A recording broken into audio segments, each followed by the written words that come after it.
Warning.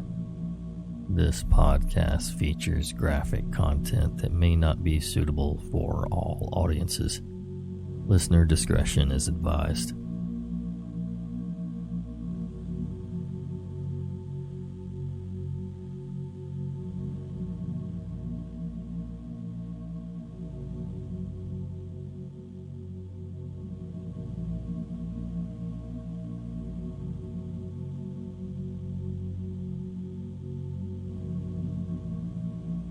Hello again, Nightmare Society. Gather around for a new episode of True Horror Stories. I'm a bit under the weather today, so I do apologize if my voice is extra hoarse. A big welcome to our newest members of the online campfire that we are so excited to have. Heroin Ben 666, Shane S, Taphophile, which I believe I recognize from Instagram, and Abby B. Thank you guys so much for your support. Thanks for being listeners, and we're so glad to have you. You're just in time because, as usual, towards the end of the year I do try and take a break to have some family time. But here on the online campfire I will be putting out some content for you guys to hold you over until the new year when the podcast is up and running again. So, welcome, and I hope you enjoy. At patreon.com/Nightmare Society, you can also join in for as little as $1 a month. We've got different levels of membership and different perks for each, so if you are interested, be sure to check it out. If you're looking for other ways to support the podcast, you can leave us a review over on Apple Podcasts. You can also follow us on Instagram at Nightmare Society Radio, and also head over to YouTube and follow our YouTube channel. Like a video, leave a comment, whatever you like. It is helpful as we hopefully will be growing our YouTube in the future.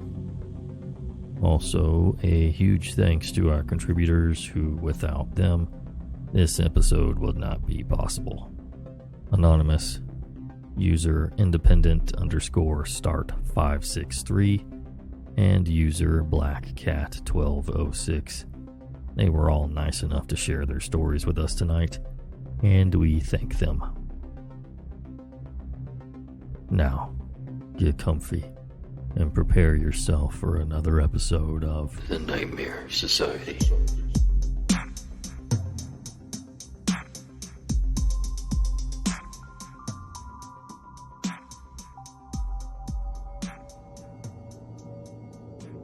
I could give you a million times as a kid and a young adult I felt scared or paranoid playing in the woods. It's a beautiful place, and I spent my entire childhood getting lost. Not literally, out there by myself or with friends. As kids, we never got too far out there, but you could actually see the progression of us venturing further and further out as we got older because of forts and carvings we would leave. This one particular time, like 1,000 times before, my friend and I had just graduated high school. It was our last summer of freedom, and we spent the entire summer camping and hiking out there. We had decided to try and find a new place to set up camp, and walked for what felt like a few miles before we came to a nice clearing. The area was relatively new to both of us. We got the camp set up and fire going, and the plan was to wait until nightfall, smoke some green, and play Monopoly. For the sake of backstory on my friend and I, my buddy is a smaller, really goofy guy, but comes from a family of foresters and always had a deep understanding of all the trees and different plants you come across. He had no fear of going and camping out by himself. If I spent 10,000 hours in the woods, he probably spent 50,000. As for me, I'm a taller, sturdier guy, and as we got older, I spent more time worried about women and sports, and the woods became a place for small parties. Also, I never had the balls to camp out alone. In fact, Older me wouldn't go far at all when I was alone because I could never shake the feeling of being watched, which was just paranoia, but still an uneasy feeling. Anyways, camp is set, fire is going, but it's getting lower and needs wood. The sun is down and we're both cutting up and having a good time. My friend is sitting on this little chair he always brought and loading up this makeshift bong, and I was crouched breaking some excess limbs off of some of the logs we had gathered for the fire. All of a sudden, this strong breeze cuts through the clearing. I couldn't tell you if it was the suddenness of it or what, but my friend and I both stopped immediately and looked at each other. The breeze went just long enough to flicker our fire down to a small flame. We both sat completely still in almost total darkness. Neither of us said a word. Across from us on the other side of the fire, we could hear footsteps. They sounded like somebody was running and would slow to a walk and then run again. Definitely on two legs. By the sound of it, they were pacing back and forth over the same spot. Then, just like it started, it stopped, with a softer crunch on the underbrush. I knew by the sound it had taken a crouch. I was still crouched and knew that I was staring right at it in the dark. My friend grabbed my shoulder and said, "Buddy." And when he did, I felt this surge of fear come over me. I could feel it and hear it in him. I had been so fixed on the footsteps and rationalizing what I heard that I hadn't even considered being afraid. But this was true fear. It was raw and made me feel helpless. I could hear my friend after a while grab some leaves, and he dropped them on the fire. For the split second, the leaves covered the fire. We were in pure darkness. Then the fire sprang to life. We both quickly grabbed more leaves and brush and threw it on the fire. I got some sticks and logs on there, and neither of us took our eyes off of that spot or moved much over an hour. Finally, the leaves crunched and it slowly walked off.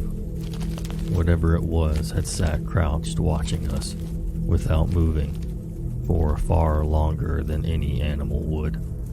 It wasn't until after the footsteps disappeared that I realized the smell had disappeared as well. It smelled like a paper mill, spoiled eggs almost. For the rest of the night, besides whispered remarks, neither of us really moved or stopped looking at the spot. Nobody went into the tent, and I had a very short, light sleep, sitting on the ground with my head rested on my hands. My friend never went to sleep. In the morning, we packed up and silently walked back home. To this day, we talk about it. In the 7 to 8 years since it happened, my forester friend has not camped by himself out there since.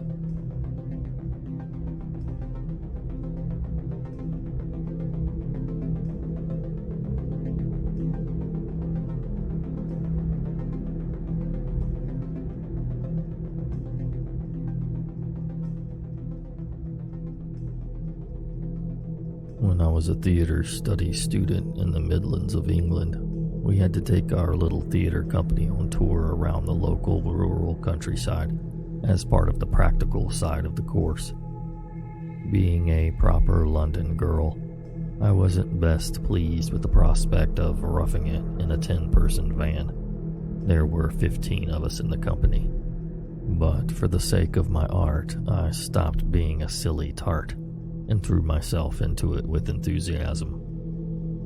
One day we broke down in the middle of nowhere, and by the time the AA bloke got to us, and in turn by the time we got to the campsite, all the spaces in the campsite had been taken.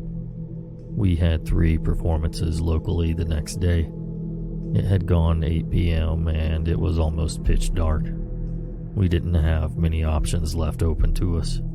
Our director said it would be best if we drove the van into the near forest and all sleep in the van for the night. And as it was too late to continue driving around and having an early start the following day, we reluctantly agreed. We found a quiet part of the forest that was open, with not many trees, and by 9:30 we were settled in the van, if a little cramped and cold. We were all 19, 20-year-olds, and it was a big adventure. Around 11:30 I was stirred awake by one of my colleagues screaming, and another bloke saying, "This is so bad, we are so screwed." To my complete horror, through my sleep-blurred eyes, I saw that our little van was completely surrounded by about 50 men, dressed in what appeared to be old-fashioned rural farming clothes, with homemade torches all burning brightly. I started panicking but didn't scream. I couldn't take my eyes off the men. They weren't moving an inch, didn't have any expression on their faces, not even when we bibbed the horn at them. Two of the blokes even got out of the van and shouted at the men, to the total horror of everyone else. And nothing. Needless to say, we were all terrified. Every time we tried to move the van, the men moved a step forward. At 1:30, all of the men suddenly just turned around and walked away through the trees. We were absolutely knackered, too tired to drive anywhere else, so we took turns in keeping watch in case the men came back, but thankfully they never did.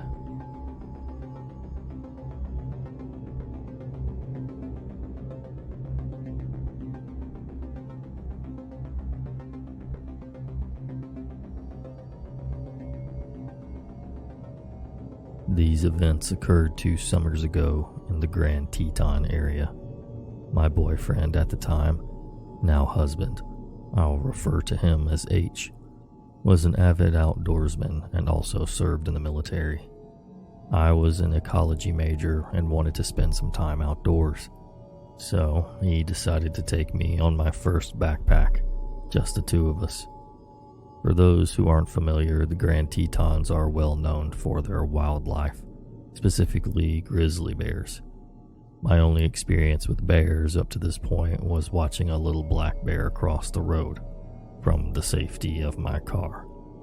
Seeing signs with all capital bold letters saying grizzly country around every corner wasn't doing much to calm my nerves.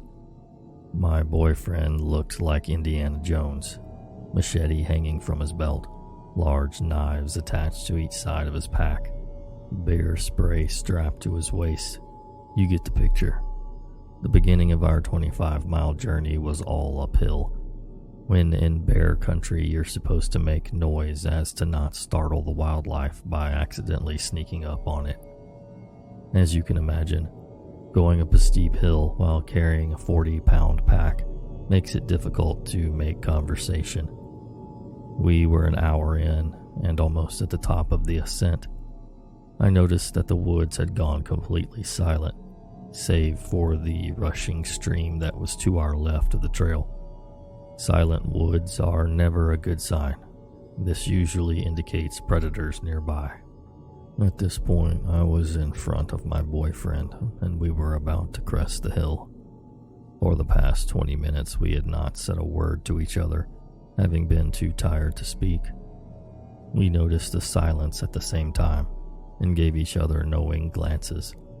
I came up over the top of the hill and immediately froze. Sitting not 10 feet in front of me in the middle of the trail was a grizzly bear. My husband wasn't aware yet as he was behind me, so I did the first thing I could think of. While still in my frozen stance, I managed to take my arm and start flinging it wildly behind me to try to get his attention. I was too terrified to speak. The bear went from sitting to all fours, not looking away from us once. H quickly swung me around so that I was behind him, and just started yelling. Being in the military, he knows how to yell. The grizzly wasn't quite fazed, as it started to walk slowly towards us. At this point, I was on the verge of passing out from terror. The bear was about 5 feet in front of us when we heard a loud crack coming from the woods to our right. The bear heard it too, and he bolted towards the stream. The second crack boomed again, this time much closer than before. H said it's probably just some falling branches, but we both knew that was not the case. At this point, we were walking quickly up the trail in an attempt to create some distance from the grizzly and those strange noises. I felt the hairs on the back of my neck stand straight up, and at that same moment, H stopped moving in front of me. He turned around to look at me, and I turned around to look behind me. To this day, we are not sure what we saw. Back where we were standing was a large black-brown mass. It looked to be 3 times bigger than the already large grizzly that we had just seen a few moments before. Its back was facing us, and then it stood on its back legs. It looked similar to a bear, but something about the shape was just off. At this point, it was probably stupid to run away, but that is exactly what we did. We were aware of heavy footsteps behind us, but neither of us looked back. The footsteps eventually faded. At this point, I was a mess. H was doing his best to console me. Honey, this is extremely unusual. The bears usually stay away from humans. We're gonna be okay. I'm sure that won't happen again. That was enough to convince me to continue on the backpack. Not another hour later, we reached a clearing where we decided to take a rest and eat a snack. About a minute after we had sat down, I noticed bushes moving in a line toward the clearing, towards us. Out of the brush comes this adolescent grizzly who looks just as spooked as I'm sure we did, but he came straight for us. H, being the crazy nut that he is, decided to charge back at the bear while screaming, "Bear spray at the ready." That did the trick and the bear ran off. All I could think of was just my luck. But that wasn't even close to what happened the second night. Before we began our backpack, we had to let the ranger station know which trails and route we planned to take. With this information, they usually send a ranger on horseback at some point during the backpack to check on you and make sure everything's okay. There weren't many approved trails left for us to choose from, and it was just our luck that they were the most difficult. Apparently, over the 3 days we were on those trails, we had been the sole hikers. We didn't see a single other person once we were en route. Anyhow, I guess we missed the ranger who came to check on us. We had been following hoof prints the entire second day, and we hadn't seen any the day before. I had some foot problems, so we spent valuable daylight trying to adjust my boot, laces, socks, etc. to compensate for the pain. When we started on the trail again, we had maybe an hour or 2 of daylight left, and in the woods it gets dark fast. I was exhausted.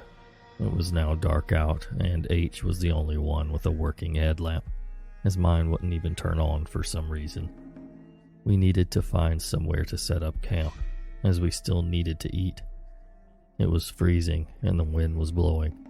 It was creating a howling sound as it rushed through the trees, which made it difficult to hear H or discern any other sounds coming from the woods.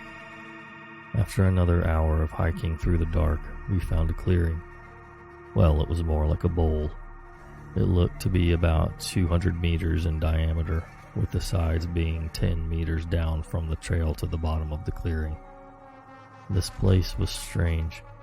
We both felt it, though he didn't tell me how freaked out he was till after we had left. There was no moonlight, so all we had was the illumination from his headlamp, our small camp stove, and the flashlight that I fished from my backpack. Half of the trees were dead and fallen, just in the bowl. The vegetation everywhere else was very dense.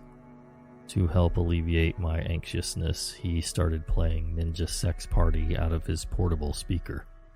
This didn't help much, as it just echoed off the trees, creating a dissonance of sounds. He also thought it would ward off any predators nearby. This is when we knew our anxiousness was not paranoia. The silence was back. There hadn't been a single bird chirp since we arrived at the clearing. It also may have had to do with the obnoxious music, but because of our previous experience, we decided to turn off the music and head into the tent. Also, it was freezing. As soon as we were situated in our sleeping bags, we heard deep cracks and thuds echoing from beyond the tree line. Falling trees, maybe? There had been a lot of wildfires and very little rain this season. We both froze. That wasn't an echo. It came from inside the clearing. Definitely not a falling tree. It came from right outside our tent. We both stopped breathing. H's hand found mine and we clung to each other, paralyzed. Something dragged across the outside of our tent, making an indent as it went along. It was thin, almost like a finger. What is it? I whispered, shaking. I don't know. Shouldn't be a person. We're the only ones on this side of the mountain.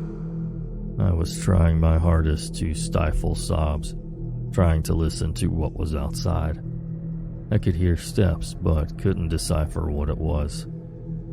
The steps stopped, and then the whole side of the tent was slowly pushed inwards.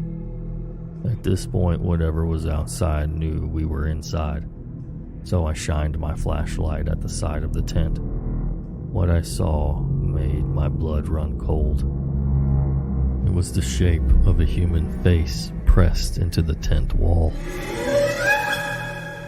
I could make out the nose and an open mouth. Each time they breathed, it made the tent around their mouth billow in and out. H said F that and pulled a Glock from his sleeping bag. He cocked it and the sound shattered the silence. The face pulled back and we heard fast footsteps heading towards the edge of the clearing. We didn't leave the tent until the sun was shining through the next morning. The first thing we noticed was the smell of urine. We came out of the tent and looked around. Whoever it was had peed on all of our coals we had left in the fire, leaving a disgusting stench of evaporated urine. Footprints surrounded our tent, circling around multiple times. Muddy handprints decorated the outside of our tent. We think it was mud, anyway.